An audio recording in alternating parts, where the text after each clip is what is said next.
자, 이번 시간에는 연력학 문제와 상대성 이론 문제 같이 풀어보도록 하겠습니다. 역시 여러분들 이 문제를 풀면서 내용들을 복습하고 시험 준비를 잘 해주시기 바랍니다. 먼저 1번 문제 같이 보도록 하겠습니다. 부피가 일정한 상자. 이것도 이제 힌트가 있는 거죠. 펜을 좀 줄이고. 잠시만요. 펜 크기를 좀 줄이겠습니다. 됐다. 부피가 일정한 상자 속에 든 일정량 이상 기체 X에 대한 설명입니다. 부피가 일정하니까 이 부피 변화가 델타 V가 없습니다. 그럼 이거는 결국 뭐냐면 일을 하지 않는다는 거죠. 외부로 하는 일이 0이라는 뜻입니다. 자, 봅시다. 그 다음에 X의 온도는 T이고, 그 다음에 상자 외부의 온도는 2T입니다. 외부가 더 온도가 높죠. 그렇죠? 그러면 학생 A, 열은 상자 내부에서 외부로 이동해. 열이라는 거는, 열은 정의가 뭐냐면 고온에서 저온으로 이동하는 에너지. 이걸 열이라고 불렀죠. 그래서 열은 외부에서 내부로 이렇게 이동합니다. 그래서 내부에서 외부가 아닙니다. 틀렸죠. X의 온도가 증가할수록 기체 압력은 어떻게 됩니까? X의 온도가 증가하면 기체 운동이 활발해지죠. 활발해지면 벽을 때리는 횟수가 더 증가합니다. 벽에 주는 충격량이 더 커지는 거죠. 충격량이 더 커집니다. 그렇죠? 그래서 압력은 더 증가하겠죠.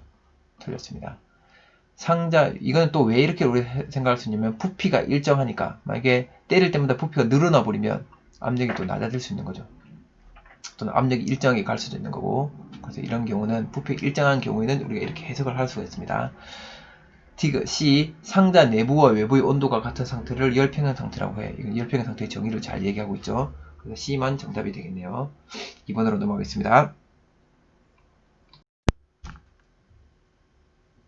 자, 2번 문제입니다. 2번 문제는 단열 압축에 대한 문제입니다. 단열 압축은 우리가 연력학 제1법칙에 따르면, 우리 연력 제1법칙 공식을 써볼게요. Q는 공급된 열량은 내부 에너지를 변화시키고 남은 거는 외부로 일을 한다 그랬죠. 근데 이 단열 압축이니까 이게 없습니다. 단열이니까 Q가 0입니다. 그러면 이건 어떻게 되냐면, 내부 에너지 변화는 외부로 한 일의 하고 반대 값을 가진다. 외부로 한 일만큼 내부 에너지가 줄어든다는 뜻이죠. 그럼 이렇게 이제 압축이 되니까 일을 받았습니다. 외부로부터 일을 받은 거죠. 그럼 얘는 온도는 올라갑니다. 그러니까 일을 받으니까 받음, 그러니까 온도 상승하죠. 그럼 결국 이거는 내부 에너지가 증가하는 거죠. 내부 에너지 변화가 양수입니다. 자, 같이 봅시다. 그럼 기체의 압력은 어떻게 될까요? 온도가 올라가니까 기체의 운동이 활발해지고 더 때리겠죠. 부피도 줄어드니까 더 많이 때리겠죠. 더 자주 때립니다. 기체 압력이 증가합니다. 그다음 기체의 온도는 올라간다고 그랬죠. 일을 받은 만큼 온도가 올라갑니다. 그 다음에 기체의 온도하고 비례하는 값이 내부 에너지라고 그랬죠. 그렇죠. 기체의 온도랑 내부 에너지가 거의 뭐 같은 말입니다. 그죠? 완전히 같은 건 아니지만 같은 의미로 해석을 하면 됩니다. 온도가 올라가면 내부 에너지가 커진다는 거죠. 내부 에너지가 커집니다. 그래서 기억, 니은, 디귿이 다 맞는 말이 되겠습니다. 다음으로 넘어가겠습니다. 자, 3번 문제는 문제를 한번 읽어보니까, 기체의 압력이 일정하게 유지되며 정지했던 피스톤이 위로 이동하여 정지하였다. 이건 무슨 변화입니까? 이건 보니까 등압 변화이죠. 등압 변화. 그렇죠. 역시 이거는 Q는 델타 U 플러스 W 했을 때, 얘는 등압 변화니까 내부 에너지 변화도 있고 Q가 공급이 됐죠. 공급이 됐으니까 내부 에너지 변화도 있고 온도도 올라가고 외부의 일도 합니다. 일도 있습니다. 그렇죠? 부피가 늘어났으니까, 부피가 이만큼 늘어났으니까, 그렇죠? 그럼 압력이 P라고 하면 요 부피 변화, 요 델타 V만큼, 그럼 일은 P 곱하기 델타 V만큼 일을 하게 되는 거죠. 봅시다. 기억 Q를 공급하는 동안 기체 분자의 평균 속력은 증가한다. Q를 공급하는 동안 온도가 올라가니까 분자의 운동 속력이 증가하겠죠. 평균 운동 속력이. 이 기체 분자의 평균 운동 속력이 바로 온도랑 관계된 값입니다. 온도. 니은 피스톤이 이동하는 동안 기체의 내부 에너지는 감소한다. 내부 에너지는 온도랑 같은 개념이라 그랬습니다. 평균 속력, 온도, 내부 에너지 다 같은 의미입니다. 그래서 이게 증가하면 이것도 당연히 증가해야 되는 거죠. 틀렸습니다. 피스톤이 이동하는 동안 기체가 외부에 한 일은 외부의 한 일은 Q와 같지 않죠. Q보다 어떻습니까? 작습니다. 그죠? 이 델타 U만큼 또 해야 되니까. 그래서 Q와 같지 않습니다. Q보다 작습니다. 기억이 정답이겠네요. 4, 5번 문제를 같이 보도록 하겠습니다. 이제 그래프를 해석할 수 있는지 물어보는 문제입니다. 그래프. 압력하고 부피 그래프인데 압력이 일정하네요. 압력이 P0로 일정합니다. 부피가 V0에서 3V0로 늘어났습니다. 압력이 일정하면서 부피가 늘어나려면 당연히 외부에서 열이 공급돼야 되겠죠. 그렇죠? 부피가 늘어나기 위해서는 얘들이 기체들이 운동을 활발하게 어쨌든 여기를 밀어내기 위해서는 여기서 뭔가 공급이 돼야 되는 거죠. 열이 공급이 되어서 얘가 일을 할 수 있도록 만들어줘야 됩니다. 그래서 기체는 열을 흡수합니다. 맞겠죠? 그다음에 기체의 압력은 일정하다. 보니까 기체 압력은 일정합니다. 맞습니다. P0를 일정합니다. 기체의 온도는 A에서가 B에서부터 높다. 열이 공급되었으니까 아까 우리가 연력학 제일법칙을 보면 델타 U 플러스 W 이렇게 되면 열이 공급이 되니까 일을 하고 내부 에너지 요거는 올라가죠. 내부 에너지가 증가합니다. 그래서 온도가 A에서가 B에서 높은 게 아니라 B에서가 더 높은 거죠. B의 온도가 더 높습니다. 틀렸겠죠. 그래서 기억 니은이 정답입니다. 5번으로 가봅시다. 5번 A, B 과정에서 기체가 외부에 한 일이 얼마냐? 외부에 한 일은 P 곱하기 델타 V로 구하면 된다 그랬죠. 그래서 여기 보니까 압력이 P0고 부피 변화가 3V에서 V가 됐습니다. V에서 3V가 됐으니까 부피 변화가 2V0입니다. 그럼 이건 2P0 V0가 되겠네요. 답을 보니까 4번이 정답이 되겠습니다. 다음으로 넘어가겠습니다. 자, 6번부터 7번까지는 열기관과 열효율에 대한 문제입니다. 이제 열기관에서 여러분들이 우리가 이제 여기서 이제 열효율을 구할 줄 알아야 되는데 열효율은 여기 공급된 열분의 한일 이렇게 구한다 그랬죠. 이게 열효율이라고 그랬습니다. 공급된 열 중에 얼마가 일을 할 수 있냐 이건데 그럼 여기서는 또 뭐 어떤 게 하나 있었냐면 이 공급된 열은 일을 하고 남은 거는 Q2로 방출한다 그랬죠. 그래서 요 Q1, Q2, W 사이는 이런 관계가 있었습니다. 그렇죠. 그래서 여기서 W는 Q1에서 Q2를 빼면 되는 거죠. 그래서 이 식이 Q1 빼기 Q2로 이렇게 쓸 수 있었고 이거는 여기는 1이니까 1 빼기 Q1분의 Q2 이렇게 열 효율식을 여러 가지로 한번 써볼 수 있었습니다. 그럼 기억부터 봅시다. 기억 W와 Q2의 합은 Q1과 같죠? Q보다 작지 않습니다. 열기관의 열 효율은 Q1분의 Q1 빼기 Q2 이거 맞죠? 디귿 Q1이 일정할 때 Q1이 만약 일정하다 그러면 W가 클수록 열 효율은 커지는 거죠. 이게 만약 일정하다 그러면 얘가 크면 클수록 열 효율은 커지는 겁니다. 그렇죠? 맞습니다. 그래서 이은 디귿이 정답이 되겠습니다. 여기 한번 열고 7번 같이 보도록 하겠습니다. 7번 열기관의 열 효율이 0.2입니다. 고열원에서 공급된 Q1이 1000줄입니다. 그러면 저열원으로 방출되는 Q2가 얼마일까요? 그럼 이건 식을 세워보면 되죠. 0.2 아까 우리 했지만 식을 세워보면 2는 아까 맨 마지막 거 쓰면 1 빼기 Q1분의 Q2인 거죠. 그렇죠? 그럼 이걸 그대로 써보면 이 식은 뭐 아무거나 써도 되는데 이걸 한번 써볼게요. 쌤은 0.2는 1 빼기 1000분의 Q2인 거죠. 그럼 이거는 그러면 1000분의 Q2는 0.8입니다. 이건 10분의 8이죠. 10분의 8. 그렇죠? 10분의 8이니까 이걸 1000으로 바꾸면 그러니까 탱탱 두 개 더 붙이면 이거 땡땡 더 붙일 수 있죠. 그럼 Q2는 800이 되는 거죠. 800줄. 됐죠? 8번으로 넘어갑니다. 열기관에 대한 설명으로 옳은 것으로 골라봅시다. 옳은 건.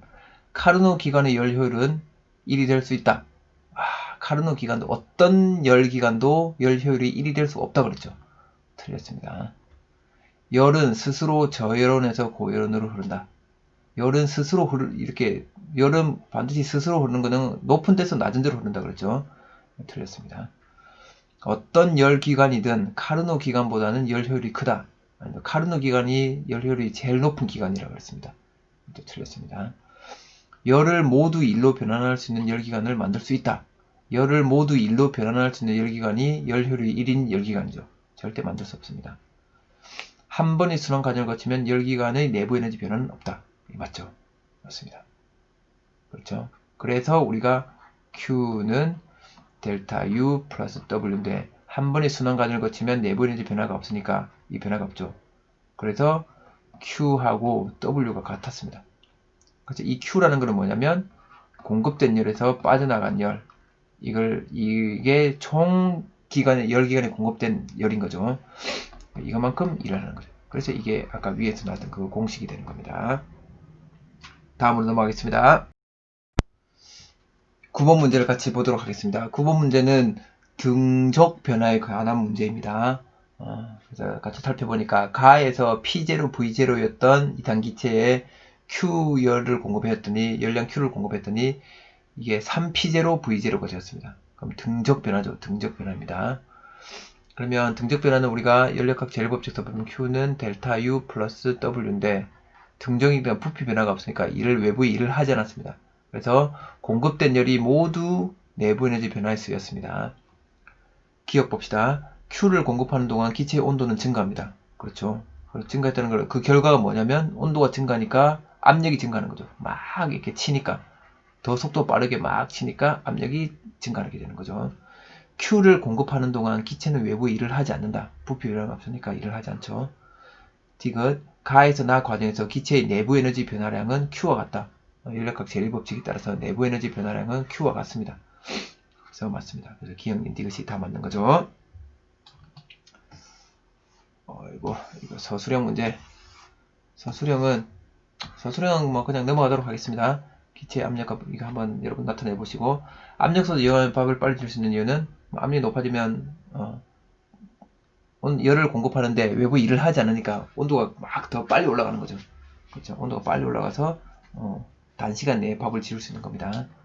넘어가겠습니다. 자, 10번 문제는 단열 과정에 대한 문제입니다. 단열 과정. 이제 그래프를 보고 단열 과정을 해석하는 문제인데 이거는 단열 과정에서 부피가 A에서 B로 늘어났습니다. 여기서 보면 부피가 이렇게 요만큼 부피가 늘어나죠. 그렇죠? 이거는 단열 팽창입니다. 팽창. 그러면 Q는 델타 U 플러스 W인데 Q가 공급이 안 됩니다. 근데 부피가 늘어나고 있습니다. 외부로 뭔가 부피가 늘어나고 있습니다. 그러면 외부에 일을 한다는 뜻이니까 일을 하는 것만큼 자기 내부 에너지를 사용해야 되는 거죠. 그냥 밑도 끝도 없이 일을 할 수 없는 거죠. 자기 내부 에너지를 써야 됩니다. 그러면 일을 한 만큼 온도가 내려가게 되는 거죠. 그렇죠. 그래서 B에서 온도가 더 낮습니다. 자, 기억 봅시다. 기체는 외부 일을 한다. 부피가 늘어났으니까 외부 일을 합니다. 외부 일을 한 만큼 자기 내부 에너지가 줄어들어야 되죠. 그래서 온도는 A에서가 B에서보다 낮은 게 아니라 B에서가 A에서보다 낮겠죠. 틀렸습니다. 찌그러진 탁구공을 뜨거운 물에 넣으면 다시 펴지는 현상을 설명할 수 있다. 이거는 뭡니까? 이거는 탁구공이 찌그러져 있는데 여기다 뜨거운 물에 집어넣으면 외부에서 열이 공급되는 거죠. 그렇죠? 열이 공급되는 거니까 이거는 이걸로 단열이 아닙니다. 단열. 이건 설명할 수 없습니다. 기억만 정답이 되겠습니다. 자, 11번은 카르노 기관의 특징에 대한 문제인데 카르노 기관은 열 효율이 원래는 Q1분의 Q1 빼기 Q2인데 이건 카르노 기관의 경우에는 이 Q1하고 Q2를 그때 온도로 바꿔도 상관없습니다. 이게 고열연의 온도, 그다음에 저열연의 온도로 바꿔도 상관이 없습니다. 그래서 1 빼기 T1분의 T2 이렇게 되는 거죠. 그래서 여기는 1 빼기 900분의 300 이렇게 구하면 됩니다. 339 이렇게 되니까 3분의 1이니까 3분의 2 그래서 열효율이 3분의 2가 되는 거죠. 그러니까 카르노 기관의 경우에는 온도, 고열연과 저열연의 온도만 가지고도 열효율을 그대로 구해낼 수 있다는 특징이 있습니다. 다음으로 넘어가겠습니다. 자, 12번 문제입니다. 일정량의 이산기체로 이루어진 계를 나타냈습니다. 이 계의 내부 에너지에 대한 설명입니다. 내부 에너지에 대한 설명으로 옳은 것만을 골라봅시다. 내부 에너지라는 것은 기체 분자의 운동, 이산기체니까 기체 분자의 운동 에너지의 총합과 같다. 그렇죠. 얘가 가지는 에너지는 지금 운동 에너지밖에 없을 거니까, 그렇죠? 이상기체니까 포텐셜을 생각 안 한다 그랬죠. 그래서 요 안에 요 내부의 기체들이 운동 에너지 총합과 같습니다. 그럼 얘는 섭시온도에 비례, 섭시온도에 비례하는 게 아니라 절대온도에 비례한다 그랬습니다. 절대온도에 비례합니다. 디귿, 외부에서 공급되는 열이 없으면, 외부에서 열이 공급 안 되면 기체의 부피가 팽창할 때 내부 에너지, 이건 단열 팽창이라는 뜻이죠. 단열 팽창하면 내부 에너지는 감소하는 거죠. 틀렸습니다. 1번이 정답이겠네요. 자, 이번에는 상대성 이론 문제입니다. 지금부터는 상대성 문제니까 같이 보도록 하겠습니다. 관찰자 A에 대해서 관찰자 B가 탄 우주선이 0.6시로 등속운동합니다. 우주선의 고유 길이는 L0입니다. L0. 그럼 L0는 누가 측정한 겁니까? 누가 측정한 건가요? 네, 관찰자 B가 측정한 거죠. 관찰자 B가 볼 때는 우주선은 움직이지 않으니까, 자기가 볼 때 움직이지 않는 물체의 길이가 고유 길이라고 그랬습니다. 그래서 관찰자 B가 볼 때 이 길이가 L0인 거죠. 그럼 관찰자 A가 보면 얘는 L0보다 짧게 측정되는 거죠. 짧게. 그렇죠? B가 측정할 때에 대한 설명으로 옳은 걸 골라봅시다. A 속력이 0.6c다. G가 일로 가니까 A가 이쪽으로 0.6c로 가는 것처럼 보이는 거죠. 맞습니다. 우주선 길이는 L0다. 그렇죠. 고유 길이를 측정하는 거니까. 그다음에 A 시간이 B 시간보다 느리게 된다. 자기는 가만히 있고 A가 움직이는 거니까 A 시간이 자기 시간보다 더 느리게 가겠죠. 기억님 이것이 다 맞습니다. 시간 팽창을 경험하게 됩니다. 14번 문제로 가봅시다. 철수에 대해서 0.9c의 일정한 속력으로 등속운동하는 우주선 안에 AB를 나타냈습니다. 영희, 광원, AB.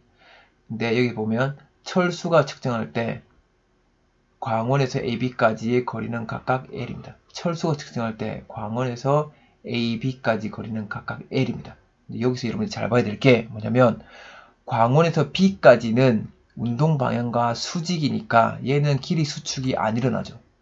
그쵸? 그럼 철수가 봐도 얘는 길이 수축이 안 일어납니다. 얘 L은 결국 뭐냐면 고유 길이랑 같다는 거죠. 그쵸? 근데 철수가 봤을 때 요 L은 길이 수축이 일어납니다. 그쵸? 얘는 길이 수축이 일어납니다. 길이 수축.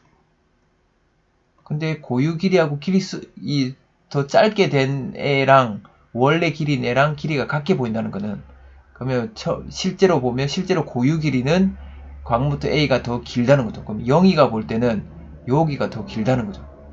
그렇죠? 영희가 측정할 때는 이것도 고유 길이고 여기 고유 길이를 재면 더 길었어야 되는 거죠. 더 길었어야 됩니다.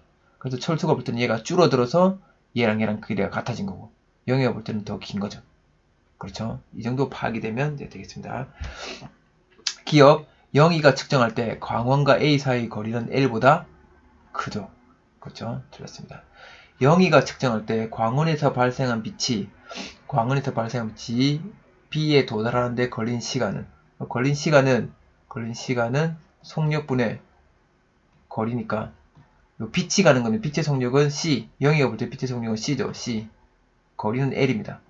C분의 L입니다. C분의 L보다 큰 게 아니라 C분의 L이 되는 거죠. 철수가 측정할 때 광원에서 A로 진행하는 빛의 속력과 철수가 측정할 때 광원에서 A로 진행하는 빛의 속력하고 광원에서 B로 진행하는 빛의 속력은 누가 봐도 다 같다 그랬죠. C로. 그래서 이게 맞습니다. 그래서 D것만 정답이 되겠네요.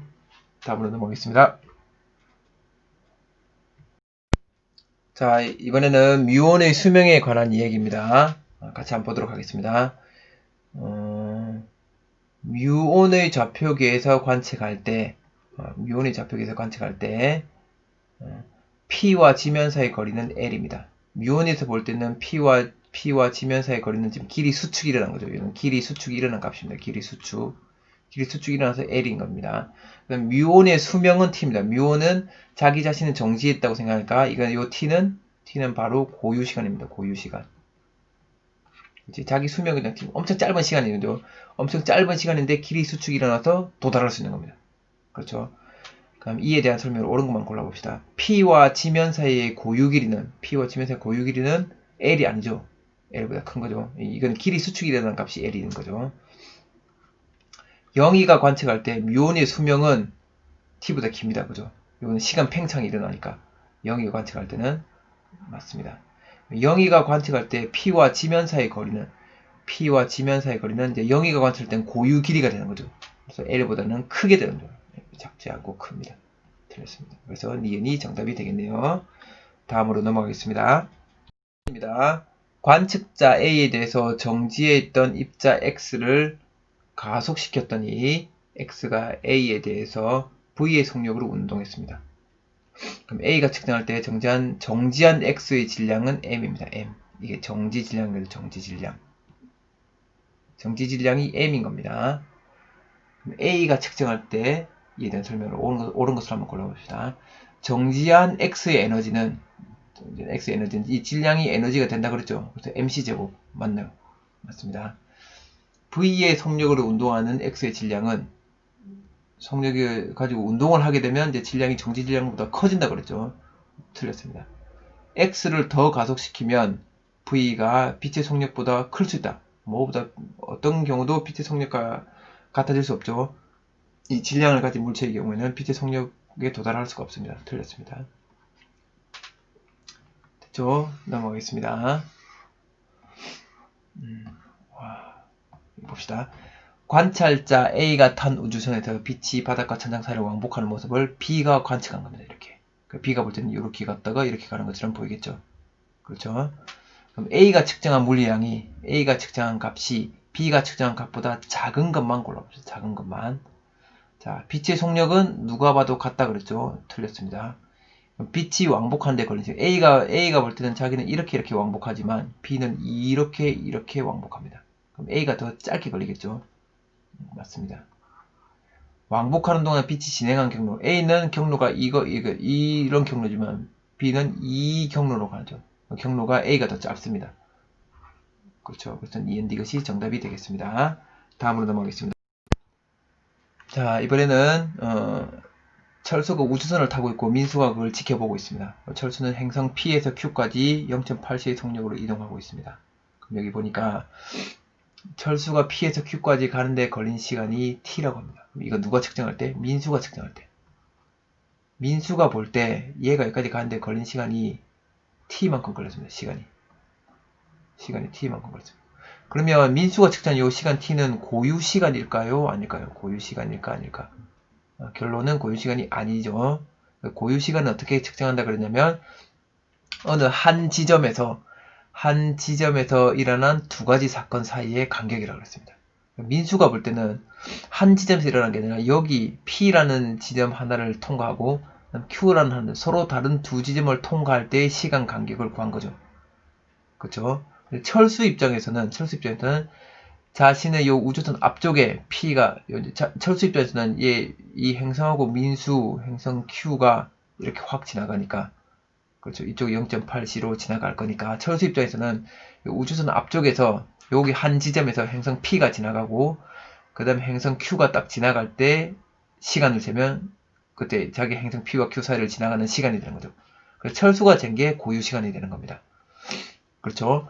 그 다음에 이 행성 P와 Q 사이의 거리는 그러니까 고유 시간은 이게 이제 여러분 보시면 고유 시간은 철수가 측정하는 거고 고유 길이는 PQ 사이 고유 길이는 이 PQ 사이 고유 길이는 민수가 볼 때 정지해 있는 거죠. 이건 민수가 측정합니다. 그래서 고유 시간을 측정하는 사람하고 고유 길이를 측정하는 사람이 다른 거죠. 서로 다른 사람이 이 사람이 고유 시간을 측정하면 이 사람은 고유 길이를 측정할 수밖에 없는 거죠. 그렇죠. 됐습니다. 기억, 민수가 측정할 때 P에서 Q까지의 거리는 0.8ct이다. 우주선이 0.8c로 민수가 측정할 때 가는데 걸린 시간이 t니까 0.8ct죠. 맞습니다. 민수가 측정할 때는 0.8ct로 갔습니다. 그렇죠? 그럼 니은 민수가 측정할 때 철수의 시간은 자신의 시간보다 빠르게 간다. 민수가 측정할 때 철수 시간은 자신의 시간보다 느리게 가는 거죠. 그렇죠? 철수 측정할 때 P에서 Q까지 가는데 걸린 시간은 철수 측정할 때 P에서 Q까지 가는데 걸린 시간은 T보다 작다. 이건 어떻게 해결할 수 있나요? 그렇죠. 아까 얘기했지만 철수가 측정하는 시간이 고유 시간이라고 그랬습니다. 그래서 고유 시간의 특징은 뭐냐면 어떤 시간보다 짧은 시간입니다. 그렇죠. 철수 측정 이 고유 시간이 제일 짧게 측정되는 시간이라고 그랬습니다. 그래서 민수가 갈 때 여기서 갈 때 t만큼 자기 시기로 t만큼 걸렸다.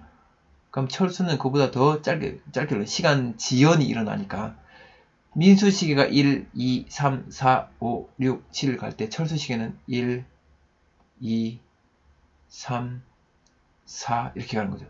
그래서 여기서까지 시간 간격이 이만큼 가는데 민수는 1, 2, 3, 4, 5, 6, 7, 8, 9초 9초 됐습니다. 철수는 1, 2, 3, 4 이 4초밖에 측정 안 한 거죠. 그래서 철수가 측정할 때 PSQ까지 가는데 걸린 시간이 T보다 작을 수밖에 없습니다. 맞습니다. 그렇죠? 그래서 철수는 자기는 4초밖에 안 걸린 거죠. 더 짧게 걸린 거죠. 더 시간이 조금밖에 안 걸린 겁니다. 그래서 PQ가 볼 때 PQ 사이 거리가 0.8C로 더 짧은 시간 동안 가니까 더 짧게 측정이 되는 거죠. 그렇죠? 민수는 0.8C로 T만큼 9초만큼 간 걸로 측정하는 거고 철수는 요 0.8C로 4초밖에 안 간 걸로 측정하니까 그래서 철수가 볼 때는 길이 수축이라는 거고 민수가 볼 때는 길이 수축이 아니라 이 고유 길이가 되는 겁니다. 그렇죠? 그래서 기억 이것이 정답입니다. 19번은 핵 분열이 일어날 때 질량 에너지 동등성이 어떻게 적용되는지 알아보는 겁니다. 그래서 우라늄의 중성자가 이렇게 충돌해가지고 바륨하고 크립톤이 생성되는 과정을 나타냈습니다. 그래서 우라늄은 이게 235번이었습니다. 235라는 숫자는 이걸 바로 질량수라고 했었죠. 그럼 이 질량수는 뭐하고 어떻게 구한다 그랬냐면 이거는 원자 번호는 양성자수에다가 중성자수를 합친 겁니다. 중성자수. 양성자와 중성자를 다 합쳤을 때 우라늄이 235라는 거죠. 그럼 이 질량수는 항상 나눠져도 질량수는 보존이 돼야 됩니다. 그래서 여기는 총 질량수를 합치면 236이죠. 236. 그럼 여기도 총 합쳐서 236이 돼야 됩니다. 그럼 여기서 중성자 3개가 튀어나왔으니까 바륨하고 크립톤하고 합쳐서 질량수가 233이 돼야 되는 거죠. 그래서 235짜리가 이 두 개로 이제 쪼개지는 거죠. 그 질량수가 작은 애들로 분해가 되는 겁니다. 그렇죠. 질량수가 큰 게 질량수가 작은 애로 쪼개지면서 에너지를 내놓는 거죠. 자, 무거운 원자핵이 보다 가벼운 원자핵으로 분열하는 핵반응이다. 맞죠? 질량수가 큰 게 질량수가 작은 것들로 나눠지는 겁니다. 입자들의 질량 합은 요 입자들의 질량은 앞에는 중성자랑 우라늄이 있고 뒤에는 바륨, 크립톤, 중성자 3개. 입자들 질량의 합은 반응 전이 반응 후보다 작은 게 아니라 크죠. 그래서 질량의 차이가 생긴다 그랬습니다. 이 질량 차이만큼 요 에너지로 방출이 된다 그랬습니다. 방출된 에너지는 질량이 변환된 것이다. 맞습니다. 이게 질량 에너지 동등성이었죠. 그래서 기억 이것이 정답이 되겠습니다. 자, 마지막 문제입니다. 지면에 대해 정지해 있는 막대 P의 길이를 측정하는 방법과 그 결과를 나타낸 것입니다. 막대의 고유 길이는 L0라고 합니다. 그러면 이렇게 L0라는 애가 있는데 고유 길이가 L0입니다. 그럼 고유 길이라는 뜻은 뭐냐면 얘가 볼 때 정지했을 때 이 길이를 잰 거죠. 그럼 봅시다. A가 지면에 대해 정지한 상태로 P의 길이를 측정했습니다. 요 지면에 대해 정지했는 막대 P입니다. 막대 P도 지면에 대해서 정지했고 A도 지면에 대해서 정지한 상태로 쟀습니다. 그럼 L1은 바로 고유 길이가 되는 거죠. 고유 길이. 이게 역시 L0입니다. 그럼 L1하고 L0는 같은 거네요. 두 번째, A가 막대의 길이와 나란한 방향으로 이쪽 방향으로 등속도로 V로 움직이면서 P의 길이를 쟀습니다. 그럼 A 입장에서는 얘가 움직이는 거죠. 막대가 움직이는 거니까 막대의 길이가 수축이랍니다. 수축. 그렇죠? 그럼 얘는 L0보다 작습니다. 그럼 이걸 종합한 것들을 살펴보면 L는 같은 거 요거네요. L2가 작은 거. 그래서 이렇게 하면 답이 2번이 되겠습니다. 자, 여기까지 우리가 시험 문제를, 작년 기출 문제를 풀어봤습니다. 여러분들 앞에서 풀었던 문제랑 지금 이 문제를 다시 한번 풀어보면서, 그 다음에 앞에 몰랐던 내용들, 온라인 수업하면서 잘 기억나지 않던 내용들은 다시 한번 살펴보고 충분히 복습해서 2차 집필평가에 임하도록 합니다. 고생 많았습니다. 좋은 시험 결과 있기를 바랍니다.